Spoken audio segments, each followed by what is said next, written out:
Hi guys, let's read a book. The Berenstain Bears and the Prize Pumpkin by Stan and Jan Berenstain.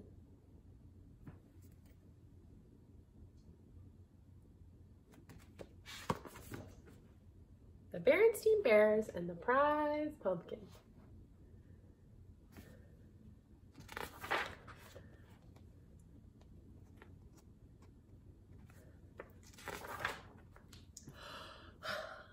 Pumpkins are just like everything else in nature, said Papa Bear as he and the cubs finished weeding the pumpkin patch.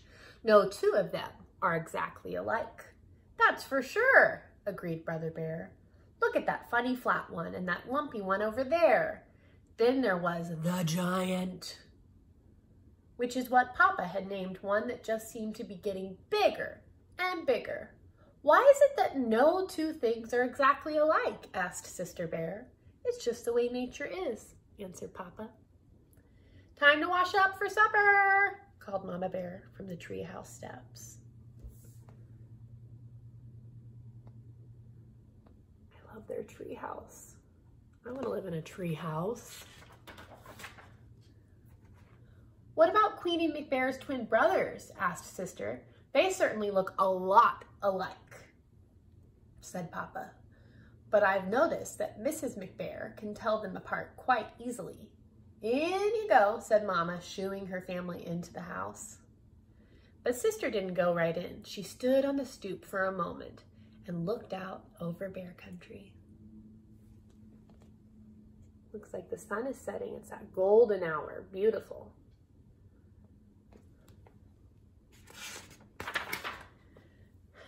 It was well into fall, so the days were getting shorter.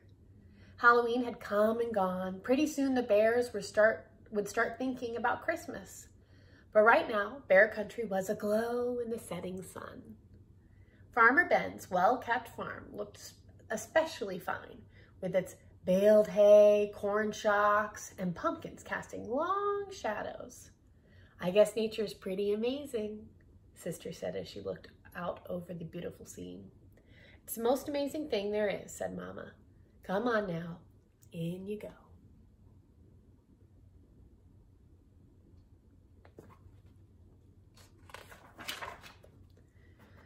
Farmer Ben's farm sure looks beautiful in the setting sun, said Sister as the family sat down to supper.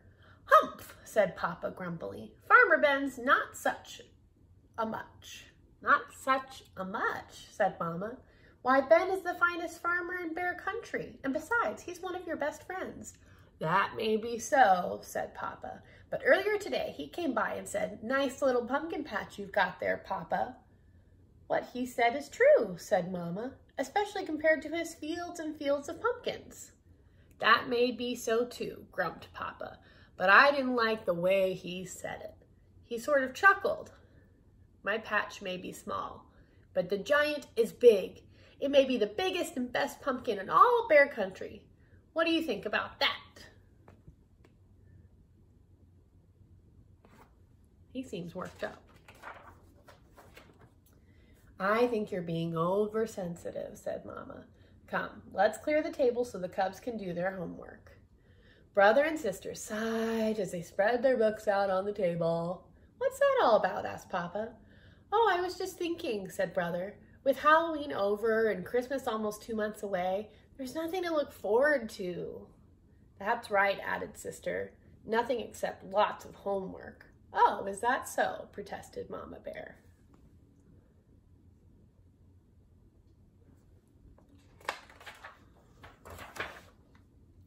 It just so happens that there's something very important to look forward to. A very special holiday called Thanksgiving. That's when we give thanks for all the wonderful... Your mom is absolutely right, interrupted Papa. He pointed to a notice in the evening paper. It said, don't forget this year's Thanksgiving festival. Entry blanks for the big pumpkin contest available at City Hall. Thanksgiving's a very important holiday, especially this year because we're going to enter the giant in the pumpkin contest and beat the pants off Farmer Ben. But Papa, he's a professional, said Brother. He's won the contest 10 years in a row. That's a long time. All the more reason to teach him a lesson. Come on, let's go out and check up on the next heavyweight pumpkin champion of bear country, he said.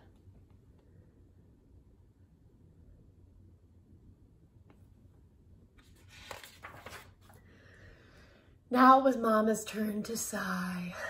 Thanksgiving was about giving thanks, not beating the pants off Farmer Ben. Isn't it a beauty? Papa said after they admired the giant. Across the road, they could see a field of Ben's pumpkins. There were lots of fine ones, but none that measured up to the giant. There's homework to be done, called Mama Bear from the house as they left. The cubs asked Papa, aren't you coming in? Nope, he said. I'm going to stay out here a little while and watch the giant grow.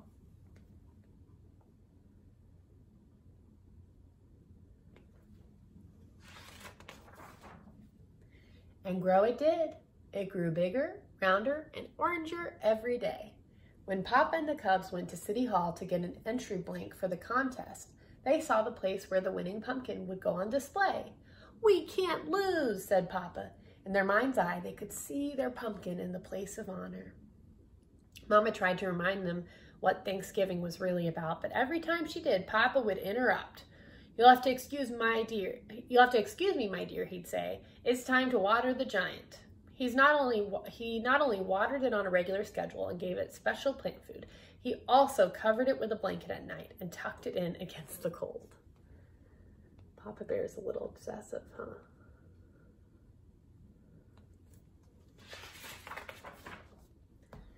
One afternoon, the cubs got off the school bus with something important to tell Papa, but they were stopped in their tracks by what they saw. He was talking to the giant. Mama explained that Papa had bought a book from the swindler Raffish Ralph about how to encourage your plants to grow by talking to them.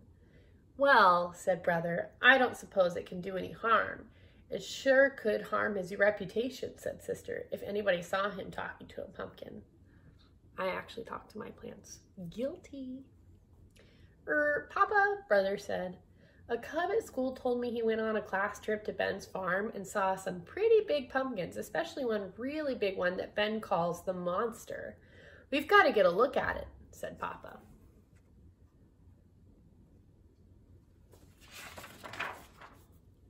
That evening, Papa and the cubs climbed through the fence into Farmer Ben's field. They saw some good-sized pumpkins, but none to match the giant. Maybe it's behind the barn, whispered Papa. Suddenly a light shone on them, and they heard Ben shout, Prowlers in the pumpkin field, get me my pitchfork. They got out of there so fast Papa tore his overalls climbing through the fence. What have you been up to? Asked Mama Bear when they got home. Nothing much, said Papa, just strolling in the moonlight. Sneaky, sneaky.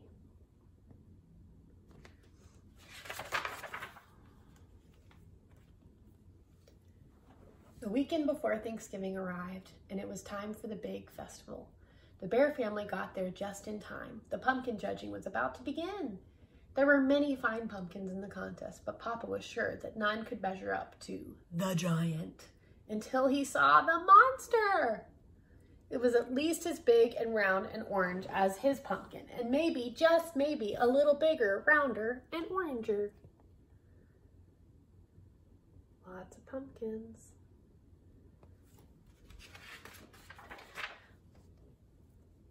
The Bears waited nervously while the judges studied, measured, and weighed, and then studied, measured, and weighed some more.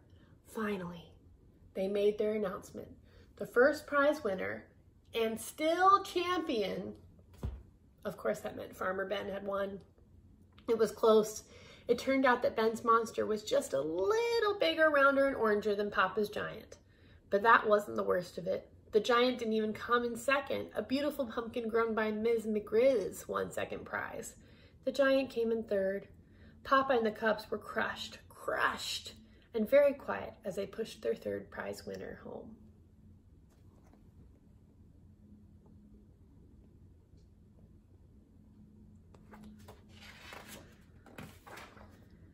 It wasn't until they reached the crest of a hill that overlooked bear country that Mama decided to have her say.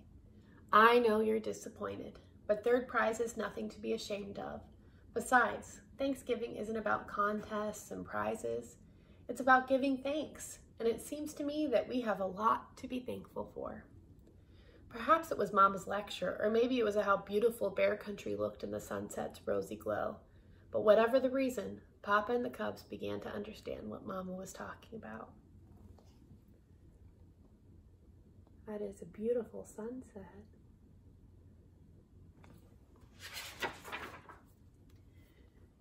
Even more so on Thanksgiving Day. After the bears gave thanks for the wonderful meal they were about to enjoy, Sister Bear gave her own special thanks. "I'm thankful," she said, "that we didn't win first prize. If we had, the giant would be on display in front of City Hall instead of being a part of the yummy pies we're going to have for dessert."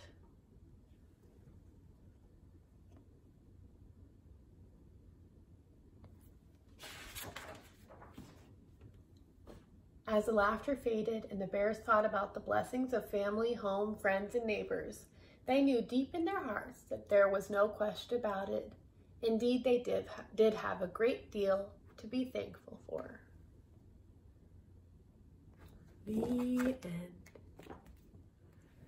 The Berenstain Bears and the Prize Pumpkin by Stan and Jan Berenstain.